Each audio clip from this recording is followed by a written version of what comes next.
السلام علیکم۔ محمد صلی اللہ علیہ وسلم 12 ربیع الاول 570 عیسوی کو مکہ مکرمہ میں پیدا ہوئے۔ ان کے والد ان کی پیدائش سے پہلے انتقال کر گئے تھے۔ شیرخوار محمد کو ایک بدو گیلی نرس کے حوالے کر دیا گیا تاکہ وہ صحرا کے صحت مند ماحول میں ان کی پرورش کرے۔ 5 سال کی عمر میں محمد صلی اللہ علیہ وسلم اپنی ماں آمنہ بنت وہب کی دیکھ بھال میں واپس آئے، لیکن 1 سال بعد ان کا انتقال ہو گیا۔ پھر آپ صلی اللہ علیہ وسلم اپنے دادا عبد المطلب کے پاس گئے۔ ان کی موت اس وقت ہوئی جب آپ 8 سال کے تھے اور آپ کی پرورش آپ کے چچا ابو طالب نے کی۔ 12 سال کی عمر میں وہ اپنے چچا کے ساتھ ایک تاجر کے قافلے میں شامل ہو گئے۔ ایک نوجوان کے طور پر آپ صلی اللہ علیہ وسلم ایک چرواہے کے طور پر کام کرنے پر راضی تھے، لیکن ان کے چچا ابو طالب نے ان کے لیے کچھ بہتر کرنا چاہا اور اسے ایک امیر بیوہ ختیجہ کے پاس ملازمت دلوائی۔ اس طرح آپ صلی اللہ علیہ وسلم نے 25 سال کی عمر میں اپنے آپ کو شام کو تجارتی سامان پہنچانے والے قافلے کا انچارج پایا۔ آپ سے گزارش ہے کہ حضرت محمد صلی اللہ علیہ وسلم کی زندگی کے بارے میں کمنٹ سیکشن میں ایک لائن ضرور لکھیں، اور ابھی تک اگر آپ نے ہمارے چینل کو سبسکرائب نہیں کیا تو چینل کو سبسکرائب کریں اور ویڈیو کو لائک کریں۔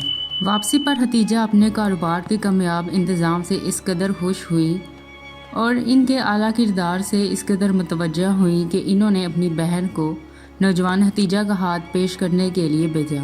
آپ صلی اللہ علیہ وسلم نے ختیجہ کی طرف متوجہ محسوس کی، اس لیے جلد ہی معاملات طے پا گئے۔ ان کی 26 سالہ ازدواجی زندگی خوشگوار رہی۔ آپ صلی اللہ علیہ وسلم ایک تاجر کے طور پر کام کرتے رہے۔ ان کی انصاف پسندی نے عالمین قابل اعتماد کے طور پر ان کے ساتھ کو مزید بڑھا دیا۔ وہ عوامی معاملات میں مسلسل دلچسپی لیتے رہے اور غریبوں، بے بسوں اور کمزوروں کی خدمت میں مصروف رہے۔ بعد میں جب بھی ان کی قوم نے ان پر ظلم کیا تو وہ آپ صلی اللہ علیہ وسلم مکہ سے باہر کوہ ہرا کے غار کی تنہائی میں چلے گئے۔ وہاں ان کی روح نے تخلیق کے اسرار، زندگی اور موت، اچھائی اور برائی کے اسرار میں جھانکنے کی کوشش کی تاکہ انتشار سے باہر نکل سکیں۔ تنہائی اس کے ساتھ ایک جنون بن گئی اور وہ ہر سال ثالثی کے لیے پورے رمضان کے لیے غار میں چلے جاتے۔ آپ صلی اللہ علیہ وسلم ایک رات جب غار کی تنہائی میں اپنے خیالات میں ڈوبے ہوئے تھے تو ایک زبردست آواز نے حکم دیا وہ آگے بڑھے اور تبلیغ کرے۔ آپ صلی اللہ علیہ وآلہ وسلم کانپتے ہوئے اٹھے اور جلدی سے گھر پہنچے، اور اس نے اسے تسلی دی، اور بعد میں اس نے اپنے شدار ورقہ بن نوفل سے مشورہ کیا۔ اس نے اعلان کیا کہ جو آسمانی پیغام موسیٰ علیہ السلام کے پاس آیا تھا وہ اب آپ صلی اللہ علیہ وآلہ وسلم کے پاس آ چکا ہے اور وہ اللہ کے نبی کے طور پر چنا گیا ہے۔